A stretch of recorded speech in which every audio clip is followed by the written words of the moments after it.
Hi, welcome back to my channel. Today we're talking about the latest person to blow up on TikTok, have beef with someone random, and have everyone asking, why is she on a red carpet? Every video, millions of views. Every post, a party in the comments. Noah Cyrus, Tana Mojo, Trisha Paytas, Barbie Ferreira, Joe Exotic. Oh, never mind. Brady's got it covered. We can keep going. Good Morning America had her on. I share my story to be a cautionary tale. That's right. Gypsy-Rose Blanchard is free. She's out on parole. I think the first and most obvious thing to say about this is the whole situation is a little weird, and I mean that for everyone. To go from prison for 8 years as part of a plea deal to TikTok darling on Good Morning America and a podcast hosted by a former bachelor from The Bachelor, not just any man who was single once, is, we'll say, a unique path in media. And I mean, it's weird for the people watching this happen, whether they were counting down the days till her release or they're upset that she's out. It has to be an incredibly exciting and stressful time for her family, but surely it is the most bizarre for her. To have everything you do when you get out of jail be seen by millions of people. She's also still on parole, and it's your first time in the world as an adult. I imagine it's all a lot to take in. You don't get this screenshot when things are normal. If you don't know the who, the what, the why of Gypsy-Rose's imprisonment, you're probably not watching this video. I'll put a link to a video that explains everything that happened, but you'll probably be able to put it together from the interview clips in this video. She's on a press tour, and everyone's asking her the same 4 questions. I love in the documentary you take responsibility. You talk about, you are doing the time that you were given, but he will spend the rest of his life in jail. How do you feel about that? How do you kind of reconcile that? Is it fair that he is incarcerated for life for killing your mom and you're out? What has this been like for you since being released from prison? Tell me about the day you stepped out from behind the prison walls. When you think back on your mom right now, how do you feel about her? And does any part of you miss her? I don't believe my mother was a monster. She had a lot of demons herself that she was struggling with. I didn't want her dead. I'm not trying to yada yada yada my way through this part. I just don't have a whole lot of jokes to make here. It's just sad. I'm not trying to make fun of an abused child, okay? Common feeding tube L. Like what? And ultimately, that's not what this video is about. One thing from the past that I do have to mention is The Act, a 2019 limited series that came out on Hulu that is based on her life story. Joey King played Gypsy-Rose and was nominated for an Emmy for her performance, meaning that she has more Emmy nominations than her Kissing Booth co-star Jacob Elordi. I'm sure it will remain that way forever. The real Gypsy-Rose was not consulted in any way on the series, and was not happy about it. I am unable to watch The Act. However, I feel it is very unfair and unprofessional that producers and co-producer Michelle Dean has used my actual name and story without my consent and without the life rights to do so. Therefore, there will be legal action taken against the show's creators. No legal action was taken, but it did put Joey King in Gypsy-Rose's sights. She was granted parole and was released early on December 28th, 2023. Almost immediately, she was in press tour mode, going on Good Morning America and The View and that podcast to promote her new series on Lifetime and Hulu, and an ebook, which I will get to. More importantly, now that she's out of prison, she can run her own social media pages. She didn't have internet in the Chillicothe Correctional Center. This means, of course, she is on TikTok, and that's where a majority of the blow-up has been. She's at nearly 10 million followers there, as well as a cool 8.3 million on Instagram, and 18,000 on Twitter, but that's a sinking ship, don't worry about it. It's not a surprise that she blew up on TikTok. That's where Gen Z is, and once her release date was known, the countdowns began. Again, screenshot. People were excited. With Mommy Dead and Dearest in 2017, but especially with The Act in 2019, her story gained massive popularity, and people felt a lot of things, but the most prevalent, I would say, was sympathy. It's not hard to see why so many people are hyping her up on social media, especially the girls and the gays. I'm just happy that she's out of prison and that she's finally free. Waiting for the day, like, had a countdown going. It's fascinating and it's terrifying. Oh my god, I have so many questions for Gypsy. When did you first fall in love? What are your plans for the future? She's a victim of severe abuse from a parent who escaped those circumstances and now gets to live her life freely. In a world where abusers regularly go unchecked, hers is a story of triumph and eventual freedom. She even acknowledges this in her book. So many of you have written to me over the years. I've read every letter, even the ones that were not so nice. There were questions and concerns and curiosities about holes in the public story, and many of the letters were little confessions of their own. Young girls reaching out after the act on Hulu aired, sharing stories of their struggles and abuse of their own. And those young people are 4 or 5 years older now, which means they are all on TikTok. So every one of her TikToks blows the fuck up. She was in New York on January 6th, and she took a video of herself in Times Square. And I'll say it, her videos are kind of boring. Hey everybody, so we are in Times Square. Look at this. Isn't this epic? Queen Gypsy come to Staten Island. She just got out of a prison in Ohio. Why would she go somewhere worse? Ohio? She's in Missouri.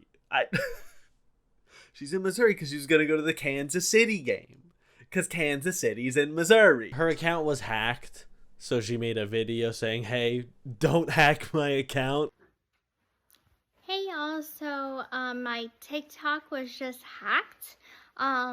We have a suspicion of who it could be, but we changed the password now. I'm back in control of the account right now. We're working with TikTok to get the username and the profile picture back to where it was.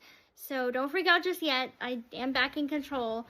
Shame on y'all. Oh, baby. And it hasn't happened since, so I guess all the hacker really needed was a stern talking to. One thing she said in multiple interviews is she wants to use her platform for good. She wants to be an advocate for those affected by Munchausen by proxy. She wants to make sure that there are resources available so that children don't have to go through what she did. And that's a good thing. Unfortunately, when she posts about that, it gets significantly less reach than when she posts about herself. Her only video that hasn't reached 10 million views on TikTok is the one talking about Munchausen by proxy. It's the same thing on Instagram. The pictures of her or of her and her husband get anywhere from 1 to 4 million likes, but that same video from earlier is not even at 400,000. The main difference between her TikTok and her Instagram is the comments. On TikTok, every comment is so nice. You can just scroll and everyone's like, yes, pop off.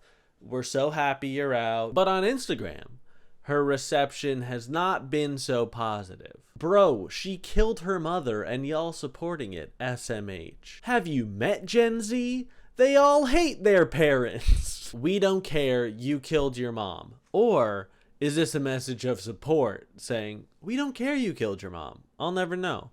I don't care to look further into a comment. She's famous now for killing her mother? Make it make sense, y'all. Does anyone else on planet Earth think this is weird? No, it's literally just you. This is how you use Instagram. Not gonna lie, I love it. This is just on a picture.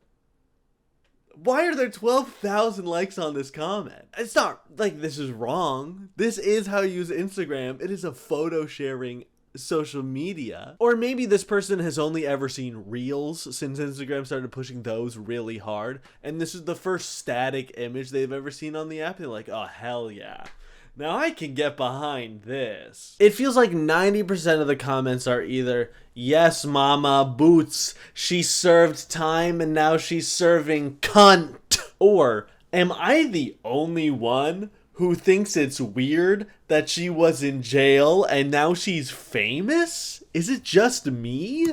Well, I would show you comments showing this, but when I went to pull them, her Instagram page is gone. It no longer exists. I promise it wasn't lying, but she's not on Instagram anymore. And then you read this one. He's riding the gypsy criminal gravy train she took from people who needed wheelchairs or homes fit for wheelchairs. She was playing video games online and walking around when no one was watching. She is no innocent girl. Yes, her mother deserved what she got, but this girl is becoming what her mother was, an attention-seeking, lying, and manipulating person.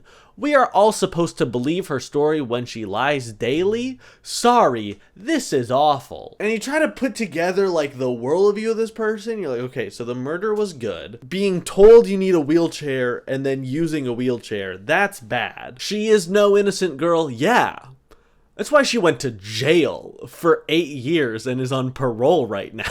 I would be remiss if we were talking about gypsy-rose Blanchard on Instagram and I didn't mention the D is fire. While she was in prison, she married someone, this man, Ryan Anderson, and because she has been thrust into the public eye and spotlight, so has he. And people in the comments have had all sorts of things to say about him. They're calling him attention-seeking, they're calling him ugly. So to show him how much she cares, she left this comment. Ryan, don't listen to the haters. I love you and you love me. We do not owe anyone anything. Our family is who matters. If you get likes and good comments, great. If you get hate, then whatever, because they don't matter. I love you. Besides, they jealous because you are rocking my world every night. Yeah, I said it. The D is fire. Happy wife, happy life. Just for context, the post that Ryan made has 92,000 likes. The comment that Gypsy Rose left has 411,000 likes and 14,000 replies. As part of her press tour, she went on a podcast, and before the podcast was released, they did a little teaser trailer that they put on TikTok. Going up. Why are they both in elevators that are clearly not in the same place? Gypsy-rose Blanchard. Gypsy-rose Blanchard. Gypsy-rose Blanchard. She's been in prison. Oh my god, I have so many questions for Gypsy. When did you first fall in love? What are your plans for the future? Why she did what she did? Gypsy-rose Blanchard all smile. Gypsy-rose Blanchard celebrating her release from prison. There's something so fitting about that evil death bong bell sound when the word podcast appears on the screen, and all of the comments are like, we don't care about the Vile Files, go on Trisha's podcast. Like, I cannot overstate how many of these comments are like, go on Trisha's podcast. There's so much preface to this that's not involved with Gypsy Rose at all. It starts with an ad for another podcast entirely. It's not an ad that played before the podcast. It's an ad that's part of the video. This podcast is for single people. Also, if you're married. Also, if you're a zoo animal. Dating.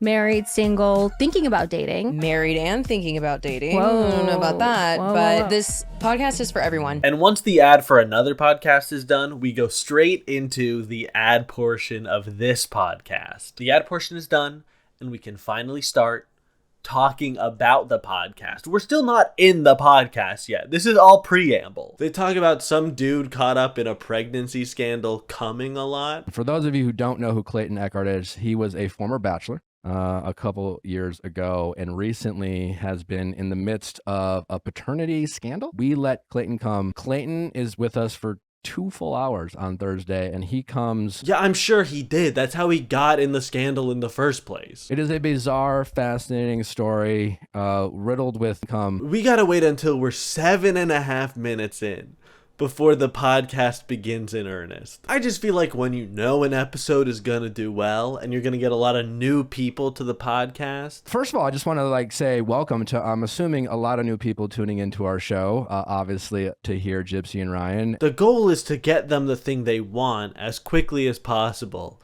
so that they stick around. You don't need all this preamble, but this is like an 1.5 hour long podcast. You can ask way more in depth and deeper and a greater variety of questions than you can on the 6 to 7 minute interviews she's doing on television. I think the world is fascinated by like, what are you watching? What do you Right. What do you want to eat? Like, you know, like Yeah. What are the things that you're being gravitated to? The first TV show I watched was Obi-Wan Kenobi because I'm a huge Star Wars fan. I'm so sorry. I mean, I guess it makes sense to start with the worst Star Wars show. You can only go up from here. She does really get into why people support her, and I think that's really important. I had a conversation with my stepmom, and she was like, sweetie, people are sympathetic to you, and they're praising you not because of what you did, the crime. They are praising you, and they give you so much support because you survived it. It's good both for her mental health and for her audience's sake that she understands why her story captivated people and why people have sympathy for her. You started this conversation, you were referring to other interviews, and that one interviewer just calling you a murderer. Yes. Do you feel that way about yourself? I don't associate myself as a murderer because if you think about it, yes, I had a part to play in it. He was saying that he would protect me from anyone. I said anyone. He said yes. I said even my mother. He said yes. And then the plan kind of formed from there. But he's the one that did the actual kill, not me. I can't kill anyone. That's why he's in trouble to begin with, because he's the one that did it. So when they say I'm a murderer, I don't identify as that. I mean, thank goodness this interview came out after she left prison, right? There's no double jeopardy. She literally says in her own book, every time an interview request comes in or someone asks me for my autograph, I say to myself, you're a murderer. No high horse here. That stays at the forefront of my mind. It's a good thing she's out. The first 40 minutes, it's just her, and they talk about her and where she's at mentally and sort of how it's been coming out of prison. Prison is a world in itself, and so it was hard leaving my friends behind because I have some friends that have some very lengthy sentences. Mm-hmm. Pretty standard stuff. Once her man comes onto the podcast, things really start to let loose. So about 6 months before I got out of prison, Ryan and I were looking at fun things to do in Kansas City. Absolutely. And so he saw that there was going to be a Chiefs-Bengals game, and he's a Bengals fan. He's a Joe Burrow fan. So we bought our tickets, and then, 3 months or so later, I find out that Taylor Swift is dating Travis Kelce. And so I'm like, that would be so cool if she was at the game and I got to meet her. Just happened to run into her. Yeah, you're in line buying a couple of hot dogs and a beer, and who's this right in front of me? Oh, it's Taylor Swift. Oh, just standing around by herself. No one's noticing her. What would happen if you just called Taylor up and asked if she wanted to hang out at the Chiefs game? And then TMZ got a hold of the story. Mm-hmm. But also TMZ, not to, say anything bad about TMZ. No, that's okay. You can say things bad about TMZ. I don't remember if that was taboo 8 years ago, but now you can say TMZ fucking sucks and they're a bunch of pieces of shit. That's okay. The comments were like, oh my God, Taylor Swift is in danger. This murderer is going to come after her. And it became this big thing. Way out of proportion. It got blown out of proportion. I'm not a stalker. So you weren't in any way trying to do a forced meet. So let me just get this clear, just so it's on the record.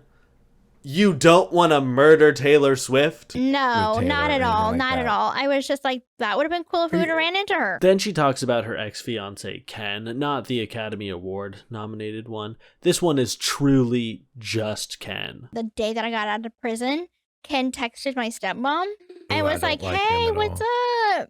And she told me about it. And I'm like, oh, so now he wants to come around. No. And so I told Ryan about it. I was open and I'm like, he's sniffing around. I feel like, if he's sniffing around to try and break me and Ryan up or see if I will leave Ryan to get back with him. This is how I feel about it.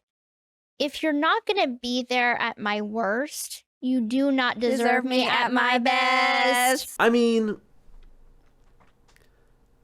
I know you were in prison, but it feels like maybe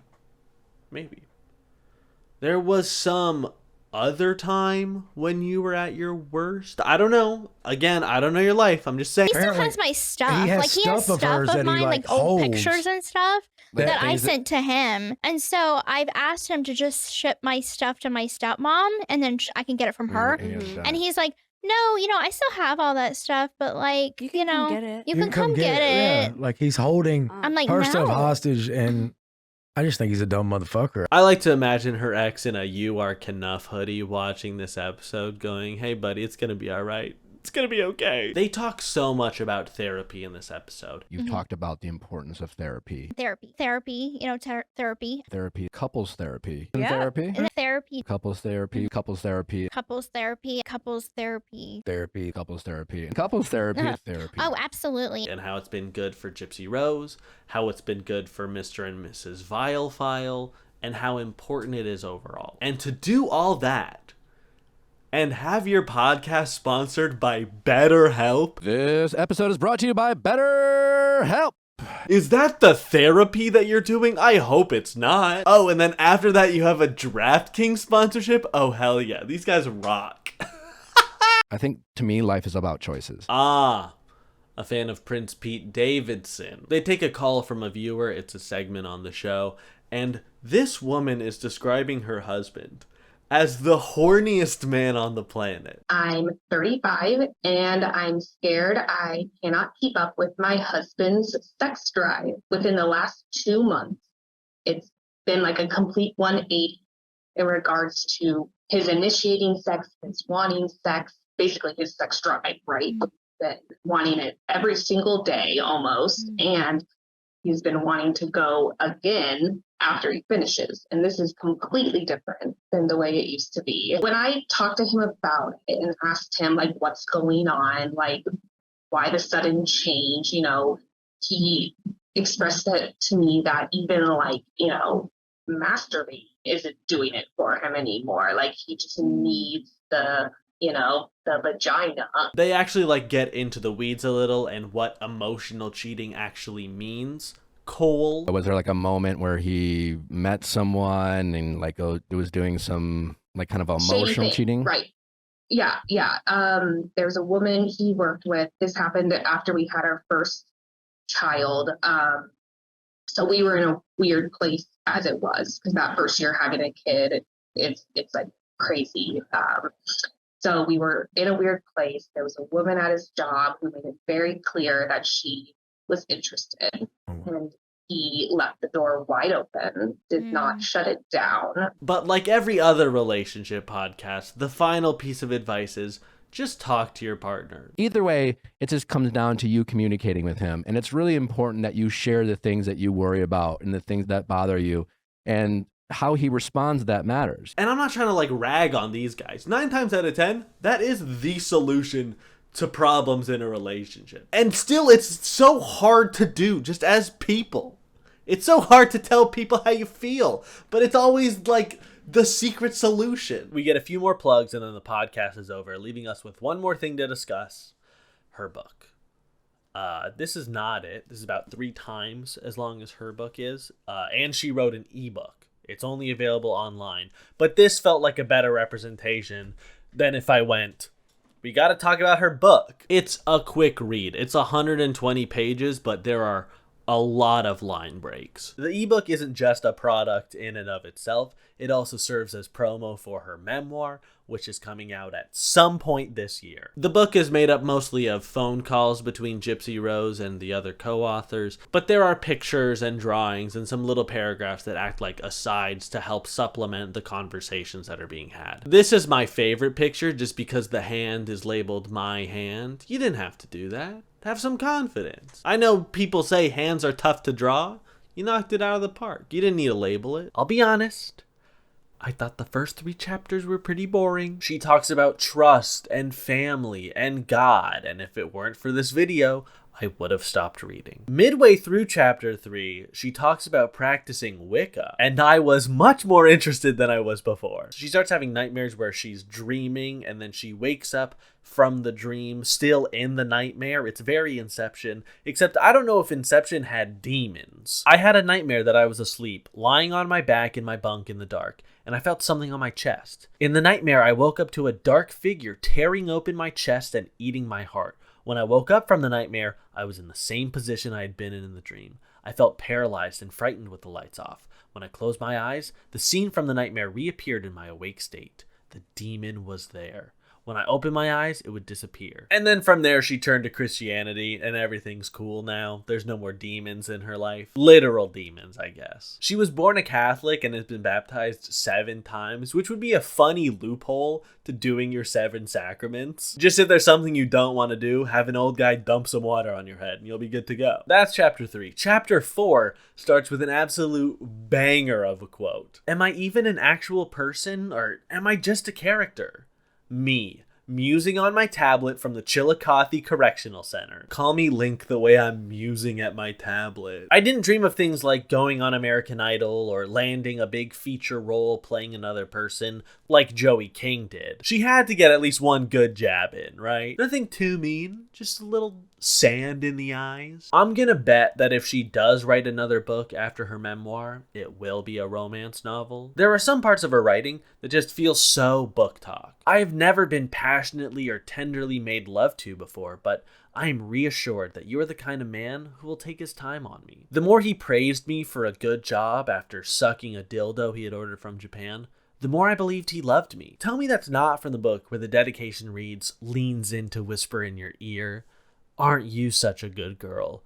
Go on and read this book with your legs wide open for me. My biggest takeaway from the book was, wow, even the phone calls from prison fucking suck. Because the book is largely transcripts of phone calls that she made while she was in prison, there are these constant reminders from the, prison phone system. You've only got this much time left. This phone call is being monitored. You're being recorded. They are everywhere in this book. The fact that somebody selling a book and working on a second and selling a miniseries can't always afford to make phone calls, and the fact that phone calls cost 5 cents a minute, and you're working the job in prison where in many prisons, they're not even required to pay you minimum wage. She also says in her book that she did not qualify for therapy in prison, that the penal system deemed her too well. It's so bleak, and the fact that we incarcerate so many people, she even says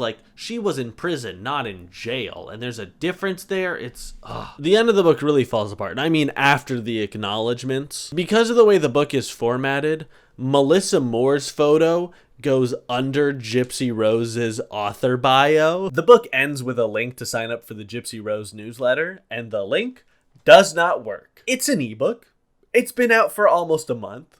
They could edit it. How else am I going to get news and updates? She got caught in the crossfire of beef between her and Natalie Nunn, except she did not at all. Someone made fake screenshots of the two of them beefing, and Gypsy apologized to Natalie for it, not realizing that the Natalie in the screenshots was also fictional. Unless this is a second set of fake screenshots, but I saw these on Natalie's story, so I've gotta believe they're real. I said it at the top, but I'll say it again. This whole situation is just weird. She's getting a heaping helping of what the internet has to offer with absolutely zero ramp up. It's all the love and all the hate, and she's already seen a large portion of her audience turn on her, and she's been on social media for less than a month. It makes sense that she has slowed way down on posting. She is speed running internet stardom, and I would not wish that on anyone. I have a fraction of a snippet of a tickle of the following she has, and I get nervous whenever a video of mine is better than a 6 out of 10. It's probably very, very exciting and incredibly nerve-wracking, and beyond all the people in the comments, there are probably a ton of online professionals going, hey, you should do this sponsorship. You should take an ad with them. You should start a podcast. You should do this. Did you know that it could all go away tomorrow? Tomorrow, every single person who cared about you online. What if you started to all go away tomorrow? Some other followers could go away. You should post right now. You should make money. She's never gonna have a normal life. She didn't have one, and then she went to prison where she didn't have one. And now she's out and instantly a TikTok sensation. And that's not a normal life either. I hope she continues to take days or maybe even weeks away from posting. It just can't be good for anyone to have this much attention on you at all times. And it will die down. Surely with the type of videos she's posting, which are similar to the first 3 chapters of her book, the hype will go away and eventually things will settle. But until then, I hope she does try to find some normalcy in this very, very bizarre moment. Her story also serves as a good reminder that there are rarely perfect victims. I'm hesitant to even call it her story because it's not a true crime story. It's the real lives of multiple real people. It's really easy to armchair quarterback and say, hey, she should have done this, she shouldn't have done that. But she lived a life almost entirely outside of reality for the time when people are developing their social skills and their sense of self. She got a second-grade education before she went to prison. I am by no means an expert on the case, but the more I learned about it, the more that I wanted to hear Benoit Blanc talk about it. I was absolutely vexed by this moral quandary. See, it doesn't sound the same if I'm not doing the voice, and I'm not gonna do the voice. It's like when millennial YouTubers are like, I gotta do an Australian accent here. You don't have to. It's okay if you don't. She's clearly a victim, but she's also clearly a perpetrator. She went to jail for 8 years for a reason. And now that she's finally out, she gets to tell her story from her point of view, which is something I think all of us would like the dignity of. Thanks so much for watching. I hope you enjoyed this video. If you did and you wouldn't mind leaving a like or subscribing, I'd really appreciate that. I've started streaming on Twitch again, very inconsistently. If you missed the streams or if you want to go back and watch them,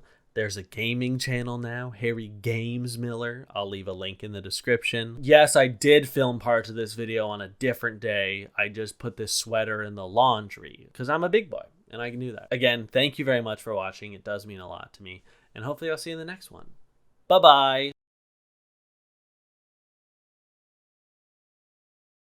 I've never owned a hamster in my life.